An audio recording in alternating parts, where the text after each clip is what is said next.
Welcome to episode 2 of the Fraudcast. That's right, we got greenlit 2 episodes, baby. We've in fact made it. Wait, what's going on? Domain expansion! Whoa. Oh my god, man! Oh god!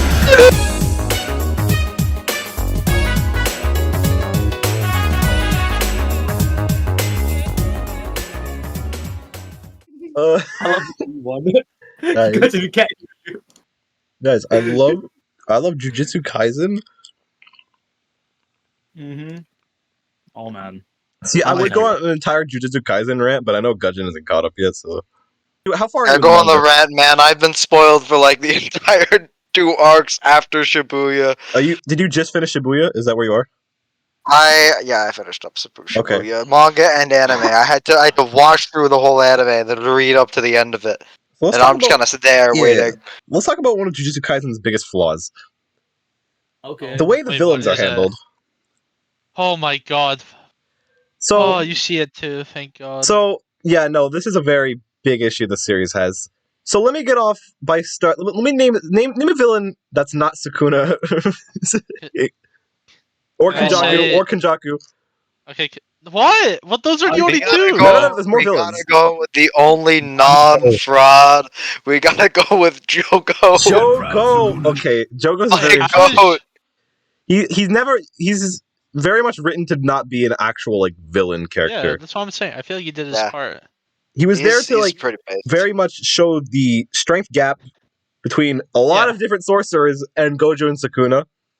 He was meant to represent the actual humanity of curses themselves and how they're not just, like, brainless, stupid, like, look at me, I'm a monster. Jogo was very good for that, but I definitely wouldn't consider him to be, like, that kind of, like, ooh, I'm the evil. Then the only real person that fits in there. Yeah. The only real person that fits in there is that great-haired menace. Mahito?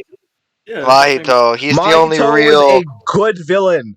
He did his role excellently. He did his role excellently. He did his beautiful... He actually did, like, physical and mental damage to the protagonist.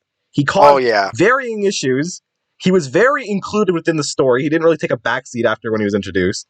He wiped out Mekamaru. He killed that one kid in the first season. Yuppie!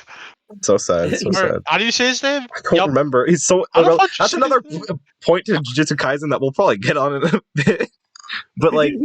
Mahito he was there, and then you forget. He was a problem, and what I really, really liked about him was that he was like a direct foil to the main character. That is something that you love to see in villains, is a direct foil that opposes the main character's ideals, and Mahito did that beautifully.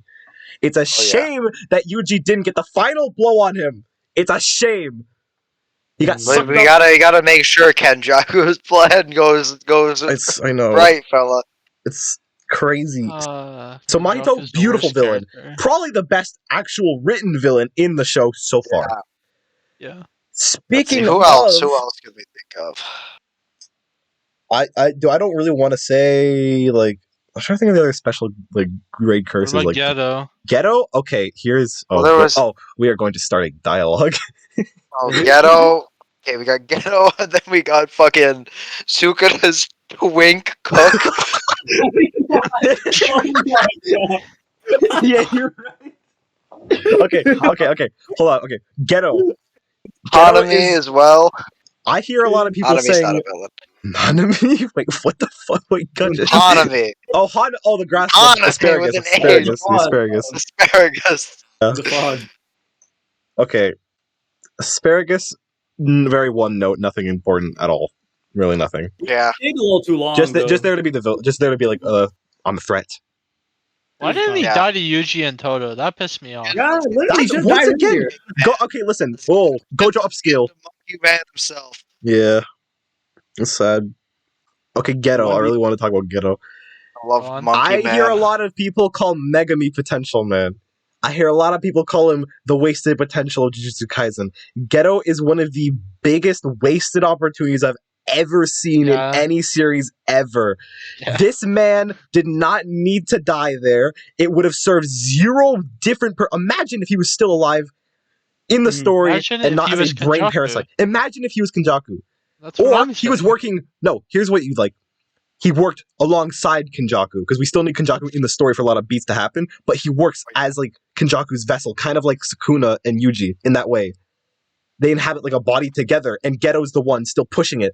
And Geto can actually do things and not die to Utah in a movie, in a prequel of a sequel of a prequel. Geto did not deserve to die. Potential Man, this is Potential Man. He had a lot of potential to be a beautiful villain. Beautiful villain. They set up his whole backstory in the Hidden Inventory arc. It was like, okay, yes, we have two people who are considered to be, the strongest. You have Geto, Gojo, and then suddenly Gojo gets much more powerful than him. Geto goes through his old, ooh, I don't feel so good. I'm naked and I'm in a shower. I'm standing against a wall. I don't feel so good. And then he goes down his little downward spiral, and then he smoothly transitions into not a villain, like an anti-hero, but like he's very... He killed his parents! Yeah, but like he still has good morals. He's not a full-on villain at this point. He killed his parents! He killed his parents, but he has... I mean, does that make someone bad? Yeah, okay, here's what I really... Here, let me compare this to a villain that, like, I actually don't know if anyone here is going to understand this. Thanos. He's a villain with a good cause in mind. He wants to benefit humanity. No, I wouldn't call that a good cause. Okay, he wants humanity... It's a cause. He wants it to survive and thrive. That's his whole thing. It's like, okay, if I get rid of half, I can make the other half live, and then no problems. Overpopulation, blah, blah, blah. Geto had a very similar motive. Oh, if we just kill all the non-sorcerers, it's like, oh... problem solved. No more curses. No more curses. Like, oh my god. Oh, yay. Everyone's happy now. Okay. But obviously his plan is stupid. Like, it's not fully like, okay, I'm a good person at heart, but like, I'm not really, because the means that I use to justify the ends are very flawed. And that's what Geto was. He was a flawed character. He had a lot of character flaws. And it was looking like, okay, maybe he gets rocked by Utah, gets a black flash to the skull, and then he, like, runs away and continues to be the villain. And then... Utah black flashed? Do you read your own series? He did? Unbreakable, put the gif in the damn thing. Look at Utah black flash. Here we go. It was like one of the best scenes in the movie. He, like, clocked him so hard.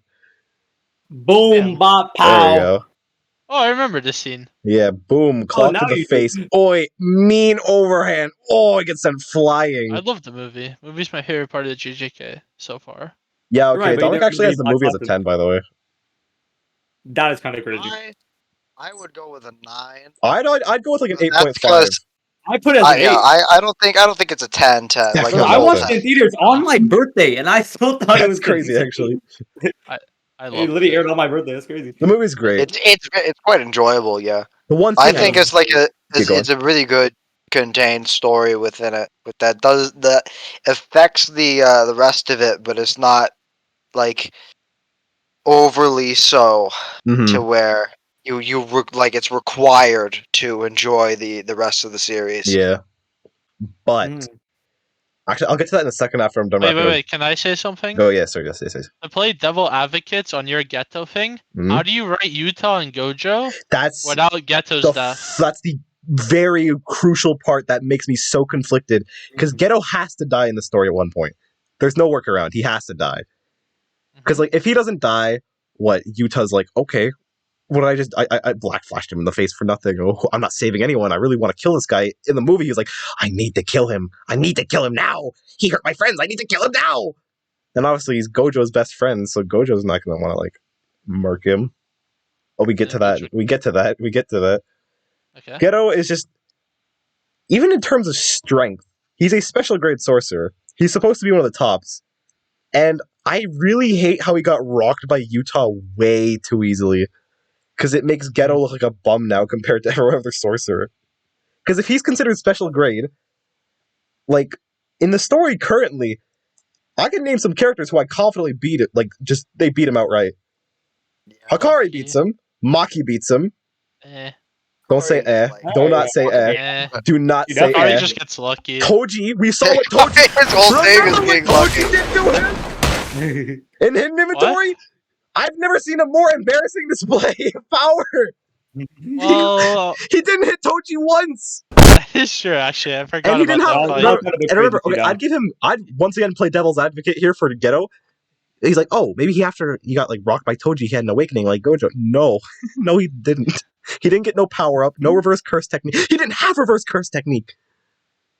Geto! You see why I don't like Kawaii? He's considered special grade? Because he's a bum compared to the rest of them. I love Geto, but I really wish he was not that weak looking. You want to talk about frauds? Here we go. There's a Fraudcast named Yuki. There's this blonde girl named Yuki, right? Okay, and here we go. There's this robot guy named Tengen. And you know what happens to them? Spoilers. And I can't say. I mean, you can't say, but like we've already delved into spoilers. yeah. Gudgin, I ruined JJK. We ruined JJK for you. I just want to I think he already knew everything before we even. already ruined it. Yeah, see, there he is. I'm sorry. Anyways, explain Yuki, because I have a very interesting opinion on Yuki as well. Dude, how do you die to Kenjaku with Tengen on your side and Choso? To be fair, Tengen is a fighter. It's impossible if you're considered special grade. That's just impossible. See, this is another but then look thing. What Utah does. Look what Utah does. I know. We're getting to that. JJ has really, really bad inconsistency issues, and it's not okay.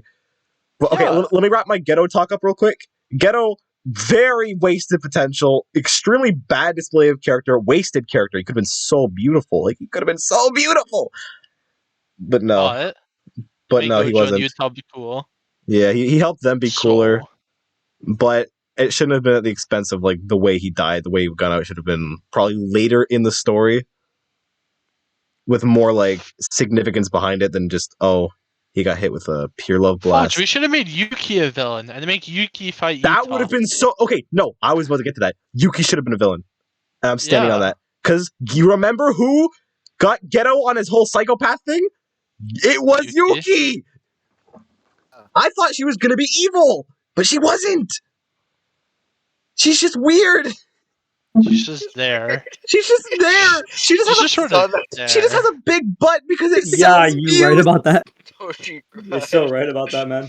Yeah. That Kenjaku Tengen fight was like, how is Tengen so overhyped? And then you just like wait, Tengen overhyped? What do you mean? Dude, Tengen was never really stated to be like. The whole inventory arc was built towards Tengen. It was never built Tengen being powerful though. It was just, I have berry technique. But then why did they want the vessel in the first place? Tengen's like some kind of almighty like god that they want to worship. Exactly! But gods don't have to be powerful. They could just be deities like Unbreakable. Help me on this. I love JJK. So many religious men would be able to click. Yeah, God should be powerful though. Yeah, I guess. It's not really a god though. Yeah, it's not, I think they worship just some guy with immortality. Yeah. Or some girl, rather. Yeah. No, but I thought he was like, he has something to do with Jujutsu, and if he dies, then something bad happens to Jujutsu or something. It's because he's the barrier fucker. Yeah. Yeah. Also, and he controls all the barriers. Yeah. And if there's no barriers, you know what happens? Curses everywhere. Okay. But still, like, how did Utah and the comedian guy? We'll get to that in a second, because we're now talking about the next villain, Kenjaku. Yay! Now, let me start this off by saying Kenjaku was a really good villain, a very good mastermind archetype villain. Very good with that, like, very specific character role. And then Kenjaku got one shot by a sneak attack and actually died in a single chapter. Crazy. That's crazy. You have one of the most hyped up villains in your series, second to Sukuna. Hell, I'd even say on par because of how much glazing they were doing. He's not. No, he's not. Now they set up Kenjaku early, Dominic. Technically earlier than Sukuna, actually, because JJK 0 was before, and Sukuna wasn't really. I wouldn't say on par though, because Kenjaku stated that Gojo could have one-tapped him if Sukuna wasn't there. Okay, Dominic, you're power scaling too much. We're not talking about power. We're talking about importance to the story. Oh, okay. We're talking importance to the story. Okay, we're talking about power scaling. Trust me, I love power scaling. We'll get to that in a second when we talk about Sukuna. But right now, Kenjaku getting snuck attack was the most unsatisfying way for your mastermind archetype villain who's been alive for, and I quote, 800, 1,000 years? And you get done over by a sneak attack? That's embarrassing. That's very embarrassing. By the goat, by the goat, yes, but a sneak attack. It's not even a named sword attack, not even a technique, just a sword swing. Just a sword swing.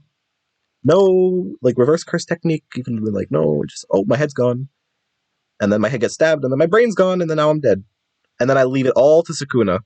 So my entire job was setting up Sukuna. That's what your character was. It was just Sukuna preparation. You went around and bred with 3 billion guys. You eventually got Yuji, the perfect vessel. And then you're like, okay, cool. There's Sukuna's vessel. Let's get Sukuna. And Sukuna's here. Okay, cool. I'm going to do more mastermind things for a bit. Help Sukuna get more powerful. Sukuna's more powerful. And I'm dead. And then I let him do all the work. Keep in mind, he did state that his plan had been put so far into motion that even if he was dead, it would still go ahead without him. That's true. But I just feel like you shouldn't die just to be the catalyst to someone else. If you're trying to be a good villain, you shouldn't die for the sake of another villain's success. He really was the main villain, much more than Sukuna. Way more involved in the story. 10 times more involved than Sukuna. Just because Sukuna's appearing doesn't now, give a shit. He's just there. He's just chilling in the back. Yeah. Obviously, the overarching villain, the final boss, is Sukuna. He's the final boss. But the villain, the one who's puppeteering all the bad things, that was Kenjaku. And then it's just, okay. The mastermind was defeated, and then suddenly it's you unleash my beast upon the world, and now Sukuna is scary! And we'll get to Sukuna in just a second. Kenjaku's power, let me talk about Kenjaku's power real quick. Very, very, very good power! Just showings. You body Yuki and Shozo at the same time, as Dominic mentioned, with Tengen, and then, was that Kenjaku's only fight? No. In Shibuya, where they were kind of just effortlessly bullying the students. That's not really a fight, though. And the max. Okay, here's what I got to complain here. Using Mahito for the maximum Uzumaki technique was the stupidest thing I've ever seen in my life, especially when you use it on Miwa, the most harmless character in the entire series. You wasted Mahito to use a very powerful attack that didn't even do damage to anyone. That's embarrassing. Mahito could have come back later in the story as a very one note, just ooh, Yuji, go fight him. Yeah, and just to prove that Yuji has come that much further. You could have been okay, let's bring Mahito back, and then we'll have them an actual fight, 1-on-1, nothing, and then Yuji smacks him. Yeah, because that's something like Dragon Ball. On the most basic level, Dragon Ball does that. Exactly. As well. Where Toriyama would bring out a previous villain or something. Yeah, exactly. Rest in peace. Yeah. But he'd bring out a previous villain, with Frieza, or for example, not exactly Cell, but he brought out literal fucking Demon Satan dude who was stated to be Cell's level. And then it's as an example, yeah, they both fucking get two-shotted. Let's tickle him and see what happens. Oh, he's dead. I didn't know he's that fragile. Yeah, and that just to show how far up the stakes have gone. Yeah, you're right. Still got a lot left in the tank. Once again, Kenjaku was what I really liked about Kenjaku was what I really would have liked to see from Geto. Mastermind, because that's what Geto's character was being hyped up to be. It's okay, I'm leading this organization. I'm going to be the big mastermind figure. Here's the thing: Kenjaku and Geto, they didn't need to be separate characters. Or they could have at least been either the same character. You could have worked around that with the whole 1,000-year plan. Geto ended up discovering this 1,000-year plan written by Kenjaku and decided to follow that. Kenjaku didn't need to exist in the modern day. Could have been an old sorcerer that Geto's I like this plan. Or you could have, once again, just been Geto is sharing a body. Geto's a vessel for Kenjaku, and it's there you go. We have a similar situation, and you could have had a cool foil between Yuji and Kenjaku, who are literally related. You could have also brought in the fact that Geto's powers were never really increasing after he got it surpassed, and then he gets so desperate he goes and fucking puts this thing in his body. There we go. To try and get more powerful. Yeah, could have been very interesting, but once again, Geto died. Kenjaku's now dead. unfortunately, unless by some miracle. No, there's no hope. We literally there's no miracles in this show. Yeah, there's no. Okay, They first of all all, die. okay, the fact that we're This isn't Bleach. Miracles aren't real. Wait, the fact that we're calling a villain returning a miracle is bad, isn't it? That means we're desperate. We're like, please bring it back, please. Wasted potential, please. We need something in this show. Anyways, we need something. Even if you like bring back the villain, I'll take it. I'll take it. Just be like Jaku's power stole showing. Nekomaru from me. Yeah. Jaku's power scaling was very good. Took down a special grade sorcerer and Chozo and with Tengen on support. And got pretty roughed up, but lived. And then it's like, okay, Kenjaku, probably like, top 5, top 3 character. And then suddenly gets one shot by a sneak attack, and then it doesn't really matter anymore because it's like, okay. We gotta see what Geto could have looked like at a more full potential, but nope. Nope. Not anymore. Not anymore. We died. Anyways, next villain. Let's talk about Sukuna. Oh my god, no way. This is a very, very interesting. So, Sukuna, the role he's playing is the final boss role. That's obviously his role. That was his role from the very beginning. He was going to be their final opponent. He's got the same. He is playing that role magnificently. I've never seen. Besides, there's only like 2 villains I can name in recent memory who've done this, but they are dominating the main cast like it is nothing. They are showing us why you are the final boss character. You can't just be brought down with ease. It's a very good showing. But character-wise... There's 2 others I can think of off the top of my head, yeah. Character-wise, Sukuna has quite literally nothing. Had no backstory yet. He's going to get one, obviously, but currently it is impossible to care about Sukuna or any of his own motives because he is very, very one-dimensional as of now. He could very easily be redeemed, but as of now, he is quite literally just a one-dimensional, I hate people, I kill people, I eat people person. That is not what you want for your main villain. If your main villain is one note, that is a problem. Power-wise, beautiful display. Beautiful display. Amazing display. Some would say a bit too powerful currently. Some would say maybe he needs to be nerfed. He's probably... I have something to say. Oh, what's up? Can we talk about how he skillfully avoided incest? Yeah, no, elaborate and break. Go on. It's so okay, is it okay if I say all that? Yeah. Everything. Okay, fine. So he like takes over like Megumi's body and stuff. Yeah. And then, like he just kinda starts something with Yorozu a little bit. Okay, for more context. So wait. For more context, wait, hold on. So at one point in the story, Sukuna does easily one of the best plot twists I've seen in recent memory in a series, where he hijacks Megumi's body. I was on the floor like, what the fuck? That was it was heavily foreshadowed, but I didn't think he was actually going to fully like possess him, like permanently, or well, not permanently, but like fully control him. And now his sister was also being possessed by another ancient sorcerer who just so happens to love Sukuna. And keep in mind, this is Sukuna in Megumi's body, and Yorozu, the name of the ancient sorcerer, in Megumi's sister's body. And they start to get they get to be a bit touchy-feely with each other. And this was a very interesting incest write-in that I don't think was needed. I don't think you were touching up on it. That was crazy. Completely necessary. In all series, you have to have some weird incest. You apparently do because that was... in every fucking anime, every time. Have weird incest? Now it's just like it's like a thing that happens in every single one. You can't escape it. I guess I'll never know. So wait, so basically, this is painful to talk about. I'm just so we have Sukuna, and then we have the ancient sorcerer Yorozu, and they're just like hitting it off. I think what was trying to be conveyed here, but wasn't done really well, was that this is another way to like drown Megumi's soul to make Sukuna have like the full possession, was to make him have incestual relationship with his sister. Because that would obviously traumatize him, therefore helping his will live get destroyed. I think that's what was trying to be hyped up, because there's no reason they needed to be like flirty, touchy with each other. Like that, at least.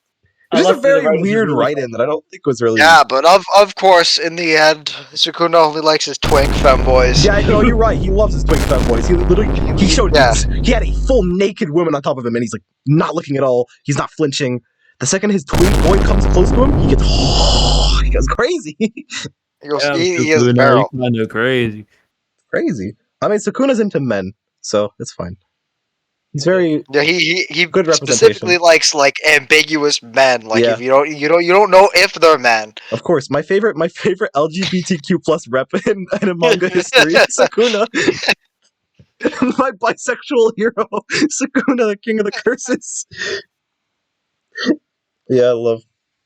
But character-wise, Sukuna's introduction was a really good one. It was in chapter 1. It's like, okay, yes. Very quickly established, he is the bad guy. He literally says how he wants to kill and murder children and like wives and women. I want women. Exactly. That's a very very daunting impression to start your villain with. Very good, very good. Make them right off rip. It's just like, very good. You're evil. I love that first episode. Yeah. Yeah, wait, guys. I have something to say. Yeah. I personally believe the first episode of Jujutsu Kaisen was probably one of the best first episodes I've ever seen. I actually can agree with this. It set up everything so quickly and set up everything just nicely. Like, I was thinking maybe I just watched it at a good time where like I just really liked it. I don't know. I was like, maybe it was just like because of like the time. Maybe if I rewatched it would be a bit less. But no, I rewatched it and it was just great. It's very rare to see a first episode be able to convey a lot of story beats that quickly with that much effectiveness. Because let me say, like in what's the series that could be like here? Even something like Demon Slayer, I feel like Demon Slayer? Nah, Demon Slayer also has a really good first episode. I can't like. Really, I guess it does go pretty fast. Okay, I'm trying to think of like a first episode that doesn't quite do the exact same thing as Jujutsu Kaisen. One Piece. Let me go with One Piece. So in One Piece, it does a very good job at setting up the main character and the world you live in. It's basically what you want for the first episode. Pretty simple. But Jujutsu Kaisen was able to establish the world, the threat, the main characters, some of the side characters, the villain, the overarching threat, some power systems in the first episode. That's impressive.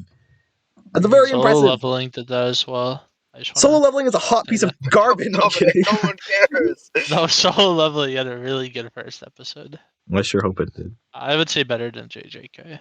I think we're gonna have to strangle this guy. This is the Fraudcast. We only talk about the fraud. Fraud alert! Rat alert! Rat alert! Rat alert! Rat Why alert! would you give a JJK then? Yeah. Okay. No. Yeah. Speaking of, we're getting sidetracked. We're busy whining about. No. We're busy whining about Sukuna. Sukuna. Yeah. He once again very good showing in his early parts. Also very good. I wouldn't say foreshadowing. No, I would say I'll say foreshadowing for the sake of it.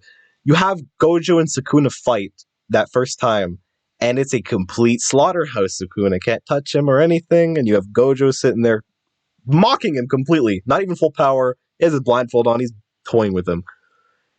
Having that set up very early, and then you get that fight later on. That does something. That hits. It's like, okay, cool. It hits deep in you have the one who's told to be the strongest versus the one who is assumed to be the strongest. And you have the assumed beat the told in the first episode. Or like second episode. Early episodes. When JJK gets fully like animated in like 12 years. Oh my god, when Sukuna and Gojo fight gets animated, Yo, it's gonna be remembered for a long time. We're already peak. Top 5 fights of all time, period, easily. Just I want to talk about the Gojo Sukuna fight. I'm gonna talk about it right now. I love how this part's gonna have to be skipped for like this full like hour might have to just be skipped by people too. Literally, if you don't have a spoiler, if you don't care, it doesn't matter. But I'm talking about Gojo. I'm talking about Gojo v Sukuna real quick. I've never seen a fight in the history of anything use every available power system to its fullest in a fight like that. You had black flashes, domain expansion, simple domains. You had reverse techniques, reversal curse techniques, amplified techniques. You had their abilities being utilized to the fullest. You had what? You had Sukuna with Maharaga.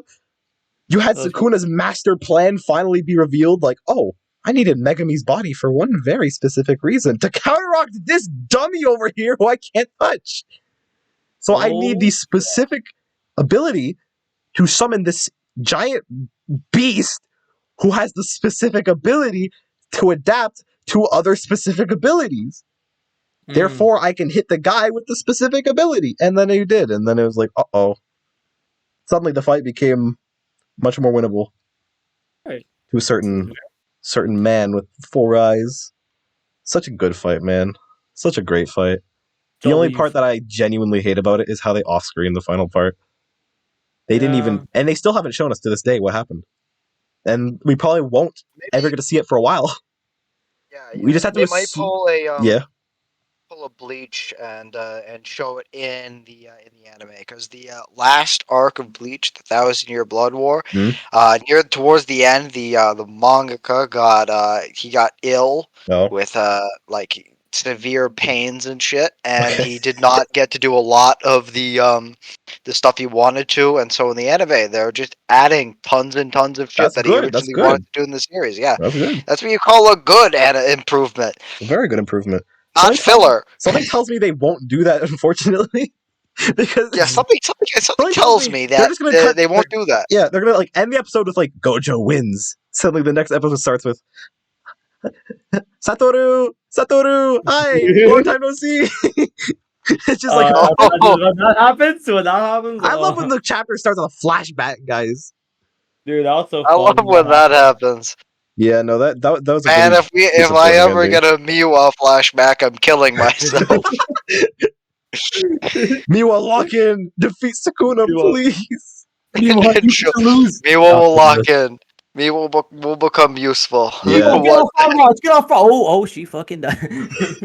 So yeah, to have such a generational fight end with such a like just sour taste, it's not good. Because very, very good fight, man. It's just a really good fight. And it did exactly...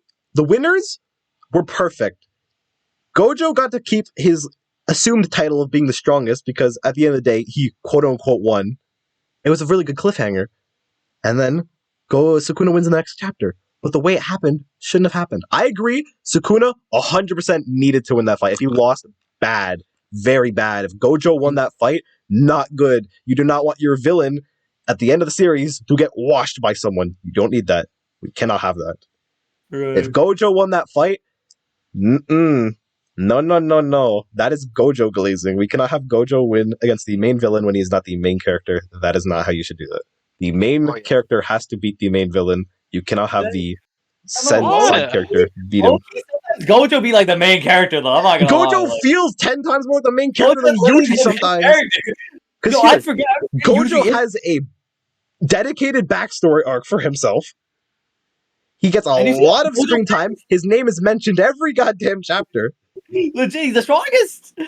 Or okay, so they say. Your main character probably shouldn't. Okay, there's only some series where having the main character be the strongest works, like One Punch Man and stuff. Yeah.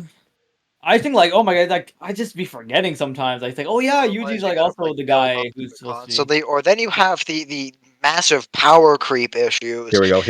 See in series like Dragon Ball and Bleach and Naruto and all of these big series where One Piece. They've gone on for so long. One Piece is actually having a massive power creep issue right now, and it's scaring me in the recent chapters. Oh, yeah. Like, the fucking final villain of Bleach can alter the future, so he has the greatest hacks of everyone in the series.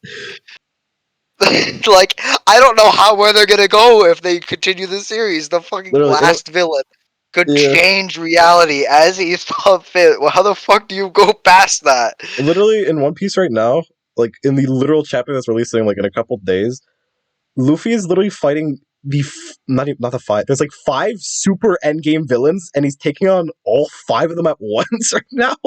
He's not able to do that. Luffy is not winning this. He should not be able to win that fight. He's not gonna win that fight. Like, he's gonna, like, probably escape or something. But the 5 villains he's up against are immortal. You can't kill immortality. Think about that. He can't win that fight. And currently, And currently, he's fighting 2 of the top tiers in the series at the same time. He shouldn't be able to. He's doing that effortlessly. When was he able to do this? I don't know. But yeah, that's why Jujutsu Kaisen is surprising me. He locked in. He hit a black flash. Exactly. JJK ran over. Locked in. Because the power. No, we're literally circling back to JJK. The power creeping in JJK. We're circling back. Yeah. Is not. It's not like they actually made the power creep like not really a power creep because after they put it into the story as well. Yeah. If Gojo died. That's usually when your power creep would happen. Like suddenly, Utah and Yuji are like Gojo level characters because they need to be able to beat the Gojo level plus character now. But no, they're getting. They had to fight a weakened Sukuna who cannot use all his potential. He's weakened, broken, and apparently he's not even going all out according to his twink. That could just be glazing, but I don't think it is because he hasn't used any of his freaking like fire techniques or anything yet. Hell, even in the most recent chapter, as Gudgin said, he hit a black flash. He's actually locking in. He's locking in. Now we have an 120% Sukuna against freaking Kusakabe. Another thing that Jujutsu Kaisen does really poorly is the way it handles its characters in general. Kusakabe. How the hell are we supposed to care about a guy who we literally spend maybe 3 chapters with? Not even. He hasn't really done anything. Jujutsu Kaisen has a lot of throwaway characters, and that makes me really mad. You have your really you get introduced to like a whole new character, and only like probably what? I know, it's like, okay, you don't need to introduce these characters that are gonna die in 2 minutes and serve 0 plot relevance or any character development. The only characters that I really, really like in Jujutsu Kaisen are Maki's a very good character. I love Maki's character. They did really good with her. I thought nothing of her in season 1. Like, she was like, okay, she's kind of okay, whatever. But then she got burnt by Jogo, and she became a different woman. She became one of the best written characters in that series. Jogo literally woke her up, bro. That's crazy. She's literally one of the best female characters I've seen in a long time, besides the certain JoJo character. But we don't talk about it right now. Oh my god. Maki is a great character. The parallels to I agree Toji, with that, mwah, beautiful. You have someone who's going to surpass Toji, definitely has surpassed Toji. I think Maki's stronger than Toji now. It's not like a big gap, but she's getting feats against Sukuna, guys. Yeah.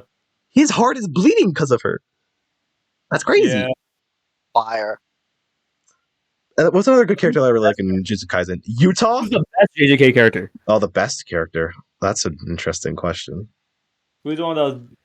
Who's the best Jujutsu... Dominic, who's the best Jujutsu Kaisen character in your opinion? Okay, now we're being silly. No, I'm serious. He is a good character, but he is not fully... I say he could easily be the best character when he wakes up. And if he wakes up in a very, very good fashion, he's going to have that Yuji and Toto moment where he snaps out of it, and then he genuinely locks in. Boom. Beautiful character. Amazing character. He has every reason. So much potential. He has potential, man. Yes, exactly. He has potential. His ability is stated to be, second to Gojo's ability in the verse. They said he's... No. What? No. We're talking about 10 Shadows. We're talking about 10 Shadows. Yeah, okay. Sorry. He has a top... I'm going to just say overall top 5 in the verse ability. Mm-hmm. He has very good foundation character writing. Not complete character writing, but foundational character writing. As in, they have him set up in... Let's say the earliest he appears in the series chronologically would be the Gojo flashback, where he is a little boy, where his father abandoned him, and it'd be this school flashback. Oh, no, sorry. I'm so sorry. Piss yourself! Go on. I'm so sorry. I realized what you were talking about. Either me, he's gonna lock in or get fucking killed. Kurt speech. Piss yourself. Okay, we're getting off track. So yeah, chronologically, the earliest is when we see him with the Gojo, like Teen Gojo, and he's like basically gonna get adopted by him, where he's living alone with his sister, and he has a sister. All he cares about really at the end of the day is his sister, which is like, okay, cool. It's a good character archetype to have. Is like your protective sibling. It's like, okay, I'm fighting for her. And then later we see him where he's like the juvenile in school beating everyone up. but he's still nice to his sister. He likes his sister. His sister is like a big part of his character. So then in season 1, when his sister kind of gets into some trouble, then he locks in a bit. He wants to protect her, and then eventually his sister gets put in a goddamn coma, or was it? What was it? Like she gets kind of coma, yeah. She gets comatose, and suddenly Megumi. Yeah. Yeah, she's comatose for the whole first. Yeah, no, season. no. I almost forgot she existed for a bit. Yeah. Now, having Megumi lock in for a bit. I remember. Oh, that one episode in season 1. The one I really like is where Megumi fully locks in, where he's fighting the special grade curse in the cave, and he uses his domain for the first time. That was sick. That was very cool. It was. Very sick. It's amateur work at best. Genuinely, Megumi feels like in that character he was the main episode. He was the main character. He was the main episode in that, guys. Kind of wish Megumi was the main character more than Yuji sometimes, just because he set up so much more. Yuji has so much to be desired. That's the thing. He needs to be explored more, because right now he's just kind of like a walking motive. You want to explore 15-year-old Lex? Is that what you want to do? You're literally 18. You're literally 18. You can't be saying this. You're hanging out with a bunch of minors. Yuji is 15! Yeah, you're freaky. You say you want to have sex with Megumi. I never said that! It's crazy. Who is this guy? Anyways, Megumi has very good foundational character writing. In season 2, he's like, okay, what are some key things he does in season 2? He opens the domain within the other domain, the domain clash. We're getting to... I know, that's not really... That's his ability. What? That's an ability showcase, Dominic. Yeah. It's a very important ability showcase, don't get me wrong. And it's sick, and it's important. It's very important to the overall story. It's what makes Sukuna be like, I need him! It foreshadows because of the Gojo and Megumi flashback. Yeah. When they talk about the 2 clans. Yep. I need this 15-year-old boy to kill this man right now, please. Yeah. But yeah. What's up? Did I hear something? Can you say something good?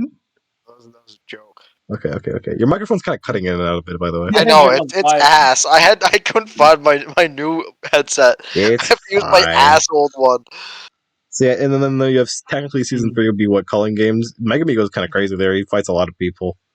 Once again, he's all for this whole thing is he wants to save his sister. He needs his sister to be safe. That is his main character thing, is revolving around his sister. Very important to his character. Very important to his character. So then at the end of the Culling Games arc, when his sister's all happy, doopy doppy, it's like, okay, here, you make the call to do the thing. And then suddenly, Megumi's sister isn't his sister anymore. She's been hijacked by... What's a friendly word I could use here? Woman. Yeah, it's friendly. Mm-hmm. And then suddenly Megumi's completely rattled. Sukuna finally uses Enchain, and then that's where everything happens. Suddenly it's like, okay. Megumi is already distraught. He's off guarded. He sees Sukuna's out. He tries to summon Maharaga, immediately gets shut down, and then Sukuna does the most interestingly written plot hole in the entire series, where he just puts all his energy of his curse, ness, into a single finger that he rips out from his pinky, I think. I don't know how he's able to do that. I don't think he can do that, but whatever, it happens, and then he can now. He shoves it down Megumi's throat, and then somehow that completely transfers everything into Megumi, and then now Megumi is a vessel. And that's what he was being written up to be. It was to be the next Sukuna vessel, and then there he is. Don't say it like that. No, that is a very important part of his character. He was being written up to be the next vessel for... He was written to defeat Gojo. Mm-hmm. And where was that? Oh yes, Sukuna. He used his body to kill Gojo. Sukuna's there, but Maharaga basically is the MVP of that whole fight. Yeah, we could talk about that. We could the LeBron James of the series. Pops up for 3 seconds. And then Gojo one-shots him. It's crazy. Anyways, Megumi is now currently in a comatose state. He is going to, this is how they're going to beat Sukuna, by the way. They're going to somehow get Megumi back up. They're going to separate his soul from his body. Megumi's actually going to decide to lock in. And then he's not going to kill him. Megumi needs to land a black flash against Sukuna. I'm saying this. I'm marking this right here. He's landing a black flash against Sukuna. I'm marking my words. No, he's gonna complete his domain. No, obviously he's going to do that too, but he needs to land a black flash against Sukuna. It's a desperate need. He needs to hit him on the jaw, black flash. He gets his 120% curse energy output boost, and then he pops the domain. And then it's a long day for Sukuna. Oh my god! Nobra comes back! And then they're reunited! And then the power of friendship prevails! Because she's not really... If she's dead, that's really wasted character. I think he just fucking forgot about her, man. I don't think he remembers she is there. Unfortunately, he hates women, so and Nobara's a woman, so like, yeah. Man, what is a long day for randomly hating women? I don't know, man. He kills all the women. He killed the strongest woman in the series. It's like, okay, we get it. You don't like women, it's fine. What do you mean? Maki's still alive. I'm just saying, I think this guy likes large, burly men. Judging by who he chooses to glaze the most. Off Toji and Sukuna. Yeah, I saw this really funny comment. Apparently the author really hates drawing eyeballs, and yet his favorite character to draw is Sukuna, the guy with 4 eyes. That's just kind of funny to me. He loves drawing Sukuna. He loves Sukuna. The author has a boner for Sukuna. And that's fine to have a boner for your villain if you like your villain that much. It's kind of like an asshole, I'm not gonna lie. Yeah, you're right. Do little tricks on it. It's kind of impressive, honestly. Sukuna ain't letting he's not gonna let him hit though. It's fine. Yeah. Sukuna already has his boy toy. That's what we're going with. It's crazy. It's crazy. It's true, but it's messed up. So yeah.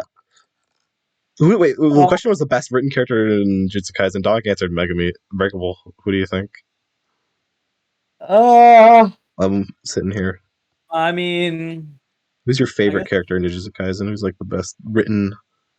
Who impacts this? Who moves you? Who moves you when they do things? I don't know. I mean, who moves your mountains? Who moves my mountains? My mountains are moved often when Maki shows up on the screen. But, it's not a bad choice. It's really not. It's actually a very good choice, I think. No, I actually didn't agree with Maki because like the 180 was crazy. The 180 from like I didn't give.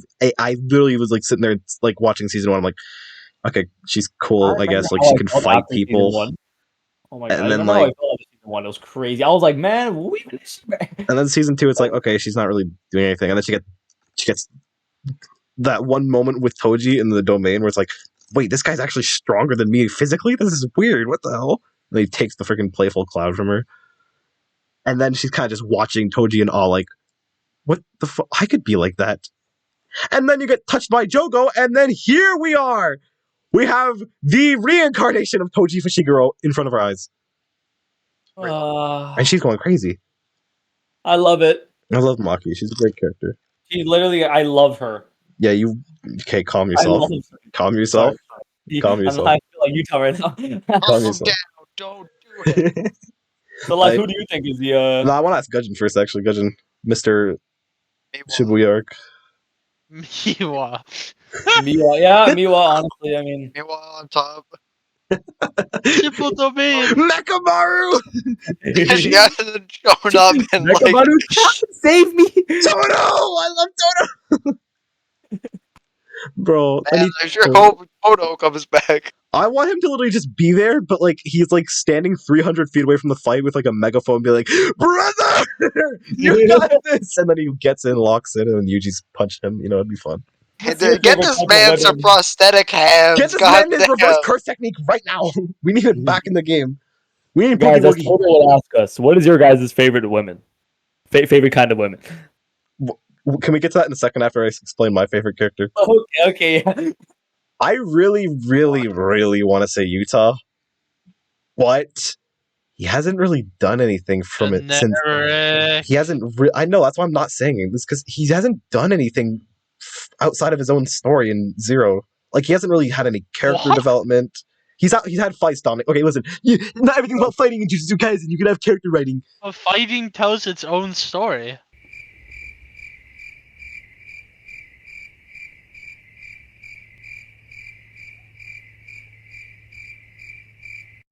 Yuta kissed a cockroach and he beat 2 guys in a cool fashion. Yuta made out with Rika. How is that not character development? Doesn't that just make him a pedophile at that point? Oh my god! I don't want him touching anyone else. Does her spirit age with him, or does it not? I sure hope it does. But when I sure hope so. Because in the Zero movie, when her human form got shown again, it was a child, and I'm sitting here like, that's a bit interesting. I get it. Like, they're not kissing everything as a child. That'd be terrifying. Thank God. And if that happened, I would be like, okay, you're interesting. He likes kissing things. He kissed a cockroach. He kissed a cursed spirit. My goat would never kiss a little child, though, so it's okay. It's all fine. My goat would never kiss an actual person. So who's my favorite actual? If it's not this fraud. I'm trying to think who my actual favorite character is now. It's Gojo. It's not Gojo. Gojo's he's really good because he has his own backstory. He's fleshed out. He has very clear, very set in stone character. God, I don't want to answer Gojo. we should pick like Jogo with a J. Jogo, of course. And he's hot. I don't care if he's hot. He can be ugly as hell and still be a good character. Well, God, a random sumo wrestling dude who shows up like three chapters. How are sumo wrestling people ugly? Wait. I wasn't even considering Gojo, and then you reminded me of his existence, and I'm like, he's up there for sure, but like I don't know if he's the he fits his ideals so well. We know it's Todo. Just say it's not Todo. Todo doesn't really have good writing. Okay, we know it's Mahito. Just say it's Mahito. Mahito's a really good villain, but like disappointing finale. I hated how long. How is it disappointing? Getting sucked up by Kenjaku just to be used on a stupid attack is not good. Okay, but that doesn't matter. Like the whole "I'm you" thing, beautiful. Chasing him down. He should have killed Mahito there. Guys, listen, Mahito, guys, literally should have died in the first season. No. That'd been bad villain. Yes. Bad villain, No, boring villain. Tree guy should have died. Tree guy almost died. Well, he should have died. Hanami should have died. Hanami almost got noticed by Hollow Okay, I could see Mahito kind of making it to second season, I guess. But like, Hanami's still alive just to show that Gojo's like strong and whatever. I'm not used to Who was Nanami fighting? When? He fought Mahito. He fought Mahito. I mean, like, I feel like that fight with Yuji and Nanami with Mahito, he should have died there. It shouldn't. Unbreakable. Yeah, I wouldn't have been a fleshed out villain at all then. Really wouldn't have. Would have been a very one note villain. We capped that. I disagree. Allowing Yuppie dying was enough. What? And then he just kept coming back, and then there's just kind of like one thing I really don't like about he came back once or twice, I guess. What? Like second season, he just kind of it was like so centered on him after a while. And I just kind of got Mahito was moving mountains in season 2. What? The fairy tale clutching speech was amazing. It's amazing. It's like my favorite villain thing I've seen so far. I love it. You thought this be some fairy tale. You thought you could save everyone, couldn't you? That was such a good scene where he's like literally Yuji's at his lowest point. Mahito's literally just throwing him, thrashing him around. He's trash talking him, and then he's like, "I'm the real curse." Like he's like, "I'm the full embodiment of a curse." That was raw. Then he hits a black flash. Mahito, you move me as a villain. Without Mahito, you don't really have Yuji like really. You don't have his character like growth in that certain part. Yeah, you don't have an experience. Getting peace. And then, like, he just has to witness that. Like, that's exactly. That's another thing I forgot to talk about Mahito. He killed important characters at that time. He quote unquote killed Nobara. He killed his. I was gonna say sensei figure, but technically that's Gojo. But like Nanami kind of fulfilled that role more than Gojo in some scenes. Yeah, that is true. So he killed his sensei figure, and then he was about to kill Todo as well. Like Todo was very close to death, but then he got his get back. Almost got his super satisfying finish. That ass clap was crazy, though. That was very good. Mahito's just a really good villain. I don't say he's my favorite character just because, like, he's not, like, what's the word? He's not, like, the most, I wouldn't say powerful. He had a lot of potential to be powerful, but, like, he wasn't, like, the super, like, okay, I'm very dangerous. Because he kind of, in the end, just got pieced up pretty. I didn't like the way he died. Yeah, Kenjaku. Todo and Yuji versus was Mahito. That was so good. I love that fight, yeah. That's the only reason why I was glad he was still there. But other than that, I was just kind of like, Mahito. Oh, I guess didn't really do it for me sometimes. But yeah, you just you hate twinks. We get it. Okay, yeah, you. It's fine. We get it. You don't like them. It's fine. It's fine. It's all okay. No one's gonna hurt you now. It's okay. You could just relax. I've been yapping about JJK for the last 2 hours. I love Jujutsu Kaisen. Hour and a half. So yeah, my favorite Jujutsu Kaisen character is... Bro, I think this is enough. Hold on, I'm almost done this part. Let's just... Is my favorite character, I think... I twink. I'm gonna say Maki. Okay, yeah. I think I locked that in. Okay. Just because she was literally just the main character for a good part of the Culling games. Wait, I love how we're gonna see her like has no development at all. Like just not. Yeah, but why can we like fun characters here? He's cool. No, he's a fun character. He's like he's basically just like Toto's replacement. Yeah. What? He's like, okay, he has the funny ability. He has the funny one-liners. He's like stronger than our main character. He has an interesting relationship with our main character. And he's currently fighting the freaking Sukuna's twin. Ice guy. Yeah. Or girl. I'm so glad we're gonna see Maki's like. We don't know if it's a guy or girl at this point. That's why we're saying. Yeah. Man. Yeah. Yeah, you're right. We're gonna see Maki's power up like so soon too, animated. Maki just got. Oh, I thought you meant the manga. Like she just got. No, I meant like literally. She just got splattered against the wall. No, that's gonna take a while, but no RCT, no cursed energy. A couple chapters after, like she got that. Yeah. Your death experience. It's great. Yeah, no, she's gonna go. Basically, like this, very shortly after the season 3 starts. Yeah. Well. Well.